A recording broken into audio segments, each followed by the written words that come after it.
Welcome to the Drilldown in-depth answers to oilfield questions. I'm John Spears. And I'm Richard Spears. Rich, I think the topic that we should address today is renewables. What is the address? 101. Yeah, so no, the point being that... Okay, wait. You said renewables. Yes. And what are we calling renewables? For Well, example, right. is chopping down a tree Yeah. Mm-hmm. and burning the wood, is that renewables? That would be renewable. So renewables fall into several categories. When you talk about energy sources, alternative energy sources, of course, the ones that everybody thinks about, I've got some numbers here in a little bit, are wind and solar, because those are there, right? Yeah, but I just said wood. But you said so biomass is the preferred Biomass. Right, yeah. So you get biomass, things like wood, you get landfill gas, for example. Those are kind of fall into that category. Hydropower. Okay, so water. Water falling off a cliff? From behind a dam, yeah. Okay. And, right. And the other one, big one that we forget about is ethanol. Because the corn you can grow and regrow and regrow, right? So, man. So also there's about 5 big categories of alternative or renewable energy sources. Those are the ones we want to talk about. And I bring that up just because we both know that we're getting more of those kind of questions coming to us today than ever before. Because in the you past. spent time on the phone today with Right, your about, yeah. renewables client. Yes, I yeah. spent time on email today with my renewables client. So, and I think the reason for those calls is twofold. One is there's an election coming up, if you haven't heard. Oh, there is? Yeah, there is. And certainly the Democrats have proposed a pretty expansive program of investment in renewable fuels. I think Biden's, or the Democratic platform, has been one where they would spend $2 trillion over 4 years. That would be with a T. Yeah, T with a T, $4 trillion on clean energy. So that would be a big increase. I'm not sure what the numbers are today, but they're nowhere near $500 billion a year. The other part of this political platform calls for an end to carbon emissions from the power sector in 15 years' time, by 2035. So you got some pretty... Wait, an end or is it like zero? End. None? No carbon emissions from the power sector, okay, and by 2035. Are they good at physics on this one? Yeah, well, that's a tough thing. But so I've got some numbers for you we can talk about. But anyway, so clearly there's a political push that would an accelerate. Yes, would accelerate Wow. the use of renewables.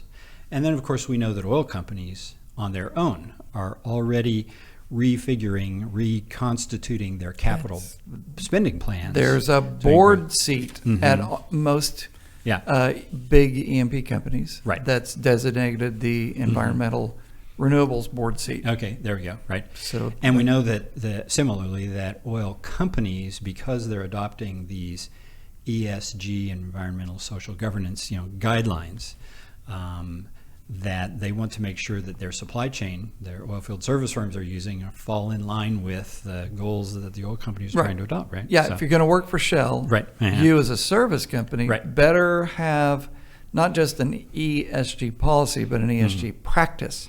Yes. That looks like Shell's. Right. And if you're going to be the investor in that oilfield service company, you yourself have an ESG policy or a view towards renewables or the environment, some approach there. So it's all got to line up. Yeah. So for those reasons, I thought we would talk about this today and share some numbers with our crowd so that they can get a sense of sort of where the renewables picture in the U.S. stands today, so they can begin to, make sense of any numbers that they might hear going down the road. Did you know that I bought a car this year that has solar panels on the roof? There you go. Yeah. It's a Winnebago. It's got solar panels across the entire roof. Yeah. You know how effective those are? I was about to say, does your mileage go from 8 to 8.1 miles an hour? That kind of thing? I can't figure out what they do. And they're on. Yeah, right. But anyway, I'm a huge fan of renewables. So these are numbers for the U.S. economy because they're pretty easy to get and I think fairly trustworthy. But we talk about here in the U.S.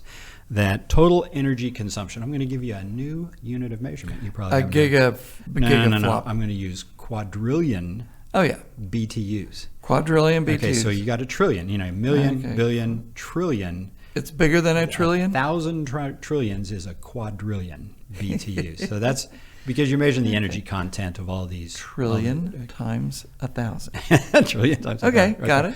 So we use in the U.S. about 100 quadrillion BTUs of energy in the course of 100 billion. Yes, right. 100 quadrillion. BTUs Got of it. energy. All Yeah, right. absolutely. Okay, so the renewables piece is about 10% of that total. That would be about 11% of that So it'd total. be 11 11 quadrillion BTUs, all is across all the renew- sectors of the economy, right?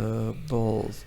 All right, so how much of that is one that Uh-huh. I'm good with, like water? The hydro. Well, hydro. so think of it this way. So we have like a sector like power, okay? Power, the renewables piece in the power sector is about 20% of the total. So wind and solar comprise about 20% of the energy that the power sector will consume, as it were. As I drive across Yeah. western Oklahoma and I see Yeah. all those wind. And if you're in Texas, and you're right, yeah. Okay. So that's so So the that's power wind and solar. Wind and solar is All a right. primary piece, yeah.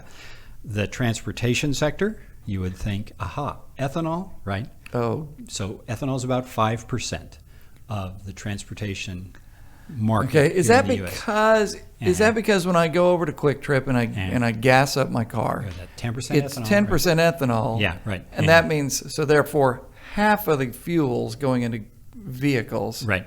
are using an ethanol base, There's something to, yes, exactly. and the rest are Well, diesel you've got, fuel or right, something. yeah, those kind of things. All right. Absolutely, yeah. I can do that. So, and then industrial sector. So the other big sectors are industry, and then you got residential, commercial, and each of those, the renewables piece is around 10% of the energy that gets consumed there.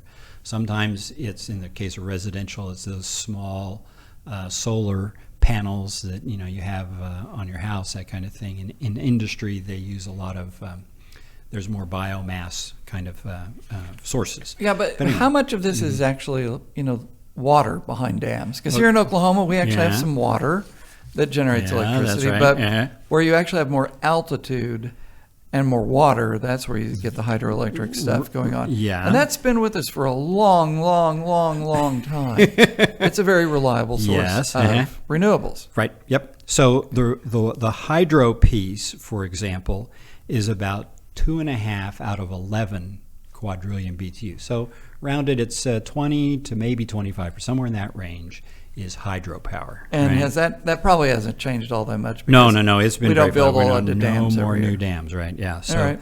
solar is about 10% of the renewable market these days. So 1 out of 11. Yeah, something like that. Yep. And wind, the rapidly growing piece, but wind is, let's call it 25 to 30%. So 3 Yeah, almost out 3. of 11. Yeah, right, these Okay. days. So, and then the balance is everything else all told, ethanol, and you name it. So, but the thing is that in terms of growth rates going forward, this is really where the story is. Wind over the next couple of years is going to grow at like a 15% CAGR. That'd be compound annual growth rate. Compounded annual growth rate, All right. absolutely. And solar is about to forecast to grow at 20 to 25% CAGRs over the next couple of years, and that's even without change in administration in Washington. Right. This is just on current plans of the participants in all these markets.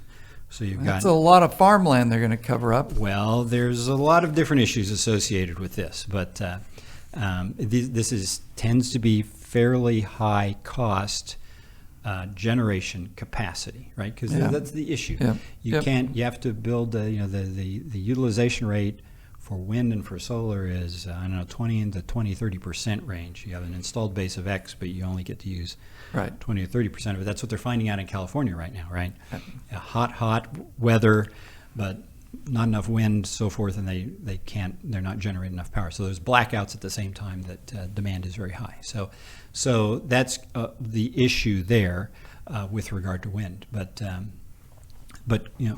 clearly there's already on the books mandates in many states that the utilities in those states shift X% of their their power generation capacity over to renewables. And some states are more aggressive than others, but that's a big reason why the power sector is the largest source of renewable energy, and why some of these growth rates for wind and solar are as high as they are. The issue is, though, one of where are these installations going to take place? Solar has got to be sunny, dry for the most, cloud-free for the most part, right? So that's western states. Wind goes wherever the wind blows the most. It comes sweeping down the plains. Yeah, so you see a lot of it here on the eastern side of the Rockies, and then in selected areas elsewhere where that comes around. So you've got but if you take a state like New Hampshire, Vermont, Maine, yes, Connecticut, right. That even though you have this picture that there's a lot of people on the East Coast, those states really don't have a very big population density. Certain places there's a lot of people, but most of the time it's just hills and trees. Oh yeah, right. Do those get any of this? They don't get solar panels. They don't get very much. So Texas is by far the leading wind source, as it were, and then you have Oklahoma and the Central Plains areas on the wind side. On the solar side, you're out there in Nevada, Arizona, parts of California, things like that. So, yeah. Now, what's interesting is there's been a study done by the BOEM, the offshore guys, the guys that run the offshore business in the Gulf of Mexico, regulators there.